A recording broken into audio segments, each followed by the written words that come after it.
Hello friends, welcome to the competitive content. This is Nikhita అండి. ఈ రోజు మనం ఏపీ టెట్ అండ్ డిఎస్సిలో సిడిపి చూస్తున్నామండి, చైల్డ్ డెవలప్మెంట్ పెడగాలజీ. సో ఇది పార్ట్ 4 అండి. పేపర్ 1, పేపర్ 2 అందరికి యూస్ఫుల్ గా ఉంటుంది. So let's start the video. First question, ఒక విద్యార్థికి 504 అనే సంఖ్యను రాయమనగానే అతను దాన్ని 5004గా రాశాడు. అయితే అతనిలో అభ్యాసన వైకల్యం ఏమిటి? Options: dyslexia, dysphasia, dysgraphia, డిస్కాల్కులియా.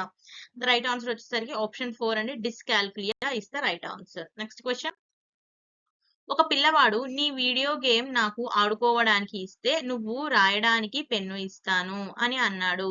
ఆ సందర్భంలో పిల్లవాడి యొక్క నైతిక దశ ఏమిటి? ఆప్షన్స్: మొదటి దశ పూర్వ సాంప్రదాయ స్థాయి, రెండవ దశ పూర్వ సాంప్రదాయ స్థాయి, మూడవ దశ సాంప్రదాయ స్థాయి అండ్ నాలుగవ దశ సాంప్రదాయ స్థాయి. ద రైట్ ఆన్సర్ వచ్చేసరికి మొదటి దశ పూర్వ సాంప్రదాయ స్థాయి అండి. Option 1 is the right answer. Next question, సాంఘిక పరిసరాలతో సర్దుబాటు చేసుకొని జీవించే వ్యక్తి లక్షణంకు చెందినది ఏమిటి?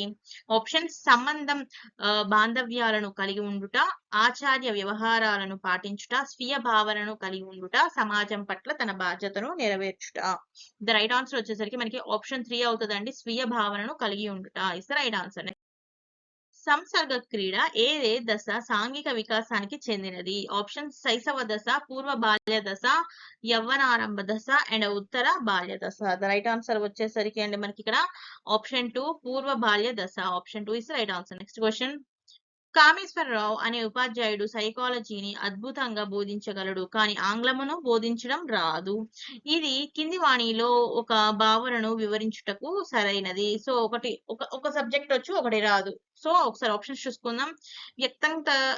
వ్యక్తంతర్గత భేదం అండ్ వ్యక్తంతర భేదము అండ్ నిర్మాణాత్మక భేదము, వ్యక్తంతర మరియు వ్యక్తిగత భేదము. ద రైట్ ఆన్సర్ వచ్చేసరికి వ్యక్తంతర్గత భేదము. Option 1 is the right answer.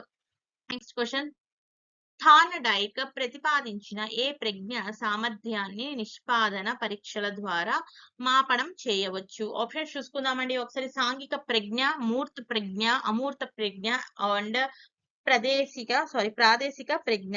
Right answer వచ్చేసరికి మనకి ఇక్కడ ఆప్షన్ 2 అండి. మూర్త ప్రజ్ఞ is the right answer. Next question, క్రింది వాటిలో విశ్వసనీయత మరియు సప్రమాణతలను ఎక్కువగా కలిగిన పద్ధతి ఏమిటి? ఆప్షన్స్: పరిశీలన పద్ధతి, ప్రయోగాత్మక పద్ధతి, వ్యక్తి అధ్యయన పద్ధతి మరియు అంతఃపరిశీలన పద్ధతి. ద రైట్ ఆన్సర్ మనకి ఇక్కడ వచ్చేసరికి ప్రయోగాత్మక పద్ధతి అండి. Option 2 is the right answer అవుతుంది. నెక్స్ట్ క్వశ్చన్, నిబంధన అభ్యాసనం జరిగిన తర్వాత కారణమైన నిబంధత ప్రతిస్పందనతో పాటు వేరొక అసహజ ప్రేరణ సమకూర్చి అసహజ ఉద్దీపన కలగ చేయుటను ఏమందురు? ఆప్షన్స్: ఉన్నత స్థాయి నిబంధన, నిబంధన ప్రతిస్పందన, ఉద్దీపన విచక్షణ మరియు సామాన్యీకరణ. ద రైట్ ఆన్సర్ వచ్చేసరికి ఉన్నత స్థాయి నిబంధన అండి. Option 1 is the right answer అవుతుంది. నెక్స్ట్ క్వశ్చన్, విద్యార్థి సామర్థ్యాలు, అభిరుచులు, ప్రజ్ఞ స్థాయి, అవసరాల ఆధారంగా విద్యార్థి ఏమి అభ్యసించాలో కనుక్కొని దాని ఆధారంగా ఉపాధ్యాయుడు బోధించే విధానం ఏమిటి? ఆప్షన్స్: ప్రత్యేక విద్య, సహిత విద్య అండ్ శిశు కేంద్రిత విద్య అండ్ సమైక్య విద్య. ద రైట్ ఆన్సర్ వచ్చేసరికి శిశు కేంద్రిత విద్య అండి. Option 3 is the right answer. Next question, Ebbinghaus ప్రకారం విద్యార్థులు చదువులో మంచి అభివృద్ధి సాధించాలంటే ఇది అవసరం. ఆప్షన్స్: ధారణ, గుర్తింపు, అభ్యాసనం, పునఃస్మరణ. ద రైట్ ఆన్సర్ వచ్చేసరికి మనకి ఇక్కడ అండి ద ఆన్సర్ ఇస్ ధారణ. Option 1 is the right answer అండి. నెక్స్ట్ క్వశ్చన్, జ్ఞానేతర రంగాల్లో విద్యార్థి సర్వతో ముఖాభివృద్ధిని అంచనా వేసేది ఏమిటి? ఆప్షన్స్: పాఠశాల ఆధారిత మూల్యాంకనం, బోధన అనంతరం జరిపే మూల్యాంకనం, బోధన మధ్యలో జరిపే మూల్యాంకనం మరియు అభ్యాసనం కొరకు అంచనా వేయుట. ద రైట్ ఆన్సర్ వచ్చేసరికి మనకి ఇక్కడ అండి ఆప్షన్ 2 అవుతుంది. బోధన అనంతరం జరిపే మూల్యాంకనం అన్నమాట. నెక్స్ట్ క్వశ్చన్, క్రింది వాణిలో మాస్లో సిద్ధాంతంలో ఉన్న క్రమ అవసరాలలోని లేనిది ఏమిటి? ఆప్షన్స్: ప్రేమ, శారీరక శ్రమ, గుర్తింపు, ఆత్మ ప్రస్తావన. ద రైట్ ఆన్సర్ వచ్చేసరికి మనకి ఇక్కడ శారీరక శ్రమ. Option 2 is the right answer. Next question, పాఠ్య ప్రణాళికలలో పునర్విమర్శ అను సోపానం ఈ క్రింది కృత్యాలను చేరుతుంది. ఆప్షన్స్ సమ్మిళిత కృత్యం, అభివృద్ధి కృత్యాలు, ప్రదర్శన కృత్యాలు, ప్రారంభ కృత్యాలు. ద రైట్ ఆన్సర్ వచ్చేసరికి సమ్మిళిత కృత్యం. ఆప్షన్ 1 ఇస్ రైట్ ఆన్సర్ అండి. నెక్స్ట్ క్వశ్చన్, బోధన నిర్వహణ దశలో వేటిని కార్య రూపంలో నిర్వహించడం జరుగును? ఆప్షన్స్ పాఠ్య ప్రణాళికను, బోధనోపకరణాలు, నెక్స్ట్ బోధనా పద్ధతులు అండ్ పైవన్నీ. ద రైట్ ఆన్సర్ వచ్చేసరికి మనకి ఇక్కడ పాఠ్య ప్రణాళికను అండి. ఆప్షన్ 1 ఇస్ రైట్ ఆన్సర్ అవుతుంది. నెక్స్ట్ క్వశ్చన్, మానసిక వికాసం సరిగ్గా లేని పిల్లవాడు సాంఘిక వికాసాలలో కూడా వెనకబడి ఉండవచ్చు.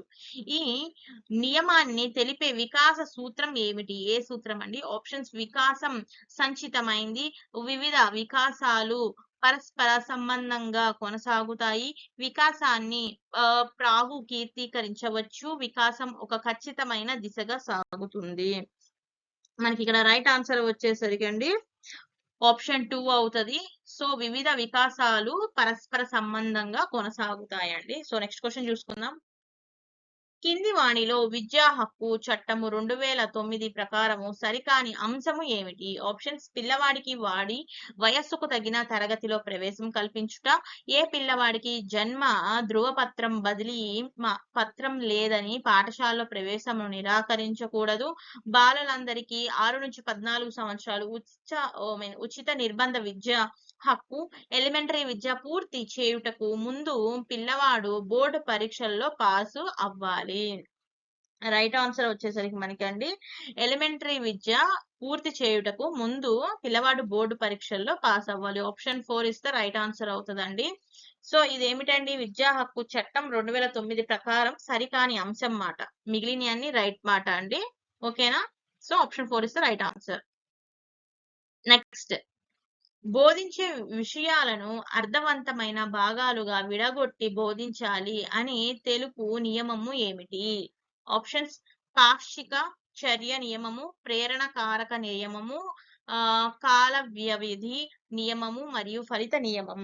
అండ్ రైట్ ఆన్సర్ వచ్చేసరికి పాక్షిక చర్య నియమం అండి. ఆప్షన్ 1 ఇస్ రైట్ ఆన్సర్ అవుతుంది. నెక్స్ట్ క్వశ్చన్, క్రింది వాటిలో స్వయం అభ్యాసన గమనం కోసం విషమ జాతి సమూహ విద్యార్థులకు బోధించుటకు తగిన పద్ధతి ఏమిటి? ఆప్షన్స్ ఉపన్యాస, చారిత్రాత్మక, కార్యక్రమయుత బోధన మరియు ప్రకాశ పఠనం. రైట్ ఆన్సర్ వచ్చేసరికి కార్యక్రమయుత బోధన అండి. ఆప్షన్ 3 ఇస్ రైట్ ఆన్సర్ అవుతుంది. నెక్స్ట్ క్వశ్చన్, క్రింది వాణిలో బోధన చేసేటప్పుడు జరిపే మూల్యాంకనం విధానం ఏమిటి? మీన్స్ అంటే అది ఏ రకమైన మూల్యాంకనం? సమగ్ర మూల్యాంకనం, నిర్మాణాత్మక మూల్యాంకనం, నిరంతర సమగ్ర మూల్యాంకనం మరియు ప్రమాణాత్మక మూల్యాంకనం. ద రైట్ ఆన్సర్ వచ్చేసరికి నిర్మాణాత్మక మూల్యాంకనం అండి. మనకి ఇక్కడ ఆప్షన్ 2 ఇస్ రైట్ ఆన్సర్ అవుతుంది. నెక్స్ట్ క్వశ్చన్, క్రింది వాటిలో స్వయం వేగముతో అభ్యసించుట దేనిలో సాధ్యం అవుతుంది? సో ఆప్షన్స్ కార్యక్రమయుత బోధన, కృత్యధార అభ్యాసనం, మొత్తం తరగతి బోధన, చిన్న సమూహాలలో బోధన. మనకి రైట్ ఆన్సర్ వచ్చేసరికి అండి కార్యక్రమయుత బోధన అవుతుందండి. Option 1 is the right answer. Next question, dash కానీ ప్రెస్ చేస్తే కంప్యూటర్ మళ్ళీ బూట్ అయ్యి ఫార్మెట్ కు వస్తుంది. దేని ప్రెస్ చేస్తే అంటే ఏ కీ ప్రెస్ చేస్తే? ఆప్షన్స్ ఆల్ట్, కంట్రోల్, డెల్, 5 ఇది రైట్ ఆన్సర్ వచ్చేసరికి 5 అండి. Option 4 is the right answer అవుతుంది. నెక్స్ట్ క్వశ్చన్, కంప్యూటర్ పనితీరును నియంత్రించడానికి ఉపయోగపడేది ఏమిటి? Options control unit, memory unit, micro processor, arithmetic and logical unit. The right answer వచ్చేసరికి మనకి కంట్రోల్ యూనిట్ అండి. So option 1 is the right answer. Next question, ఈ క్రింది వాటిలో సరి అయినది ఏది? ట్యూన్ ఇన్ రేడియో వంటి అనువర్తనాలను ఉపయోగించి విద్యార్థులు తమ టాబ్లెట్లో ప్రపంచ నలుమూల నుండి సంగీతం, రేడియో కార్యక్రమాలు వినవచ్చు. టాబ్లెట్ లో ఫోటోగ్రఫీ ఎడిటింగ్ అనువర్తనంతో విద్యార్థులు సృజనాత్మక ప్రాజెక్టులపై పనిచేయవచ్చు. సో మనకి ఇక్కడ వచ్చేసరికి 2 రైట్ ఆన్సర్స్ కాబట్టి ఆప్షన్ 3 అండి, ఏ మరియు బి. నెక్స్ట్, ఈ క్రింది వాటిలో అవుట్పుట్ పరికరం ఏమిటి? అవుట్పుట్ పరికరం ఏమిటి? ఇన్పుట్ అవుట్పుట్ 2 ఉంటాయి కదా, వీటిలో అవుట్పుట్ ఏమిటి? Monitor, printer, speaker, 5 right answer వచ్చేసరికి ఇవి అన్ని అవుట్పుట్ అనండి. So option 4 is right answer. Next, క్రింది వాణిలో వన్ వే ట్రాన్స్మిషన్ కు ఉదాహరణ ఏమిటి? మొబైల్ ఫోన్స్, రేడియో, కంప్యూటర్ ఏది కాదు. రైట్ ఆన్సర్ వచ్చేసరికి ఓన్లీ వన్ వే కాదండి. So radio. Option 2 is the right answer. Next question. సాంకేతికత ద్వారా విద్యా వనరులు సార్వత్రిక అందుబాటు సూచనల వాడుకను ధనాపేక్ష లేకుండా ఒక కమ్యూనిటీకి అందజేయుటను ఏమి అంటారు? ఆప్షన్స్: సమాచార ప్రసార సాంకేతికత, సార్వత్రిక విద్యా వనరులు, సమాచార సాంకేతిక అధ్యయనం, సమాచార సాంకేతికత సమైక్యత. ద రైట్ ఆన్సర్ మనకి వచ్చేసరికి అండి సార్వత్రిక విద్యా వనరులు అంటారు అన్నమాట. Option 2 is the right answer. Internet application కు సంబంధించి గోప్యతకు పాటించవలసినవి. సో పాటించాలి అని చెప్పారు కాబట్టి చూసుకుందాం. యూజర్ ఐడిని ఇతరులకు తెలపవద్దు, పాస్వర్డ్ ని ఇతరులకు తెలపవచ్చు, పాస్వర్డ్ ఇతరులకు తెలిసినట్లయితే అనుమానం వస్తే వెంటనే మార్చవలను. సో మనకి ఇక్కడ ఆప్షన్ 3 అనేది రైట్ ఆన్సర్ అవుతుందండి. ఒకవేళ యూజర్ ఐడి చెప్పినా చెప్పకపోయినా పాస్వర్డ్ మాత్రం ఎవరికి చెప్పకూడదు. ఒకవేళ ఎవరికైనా తెలిసినట్టయితే వెంటనే మనం పాస్వర్డ్ ని మార్చుకోవాలి. సో ఆప్షన్ 3 రైట్ ఆన్సర్ అవుతుంది. Next question. ఐసిటి రాష్ట్ర ప్రభుత్వ విధానం ఏపీకి సంబంధించి సరి అయినది ఏమిటి? పాఠశాలల మానిటరింగ్ కై ఐసిటిని వినియోగించాలి. వీడియో కాన్ఫరెన్స్లు, టెలికాన్ఫరెన్స్ల ద్వారా ఉపాధ్యాయులకు, పర్యవేక్షకులకు శిక్షణలు అందించాలి. ఇవి రెండు రైటేనండి. సో మనకి ఆప్షన్ 3 అనేది రైట్ ఆన్సర్ అవుతుంది. Next question. భాష అభివృద్ధి, ఇంటర్పర్సనల్ కమ్యూనికేషన్, గ్రూప్ సహకారం మరియు డిజిటల్ అక్షరాస్యత నైపుణ్యాల మెరుగుదలకు ప్రోత్సహించడానికి ఉపయోగపడేది ఏమిటి? Facebook, blogs, LinkedIn and WhatsApp అని ఇచ్చారండి. సో రైట్ ఆన్సర్ వచ్చేసరికి ఫేస్బుక్ అండి. Option 1 is right answer. Next question. కింది వాణిలో సరి అయిన వాక్యం ఏది? ఆప్షన్స్: పాఠశాలల్లో గత కొంతకాలంగా మౌఖిక పరీక్ష మూల్యాంకన సాధనంగా గుర్తింపు పొందిన మరియు వ్రాత పరీక్షకు గల ప్రాధాన్యత అలాగే ఉంది. నెక్స్ట్, ప్రతి పాఠశాలలో సర్వసాధారణంగా ఉపయోగించే మూల్యాంకనం సాధనం వ్రాత పరీక్ష మరియు వ్రాత పరీక్షలు విద్యార్థి రచన సామర్థ్యాన్ని, భావ ప్రకటనను, విశ్లేషణ సామర్థ్యాన్ని, నేర్చుకున్న విషయాలను క్రమబద్ధంగా వ్యవస్థీకరించే సామర్థ్యాన్ని మందింపు చేయడానికి ఉపయోగపడతాయి. ఇవి అన్ని సరైన వాక్యాలు అండి. సో కాబట్టి మనకి ఆప్షన్ 4 అండి ఏబిసి ఇస్తారు. So ABC is the right answer. ఎందుకంటే ఇప్పుడు నేర్చుకునే టైం కాబట్టి అన్ని కరెక్ట్ ఆన్సర్స్ ఉంటాయి. దేంట్లో పైవన్నీ అయినా లేకపోతే అన్ని అనేది ఆన్సర్ వస్తుంది.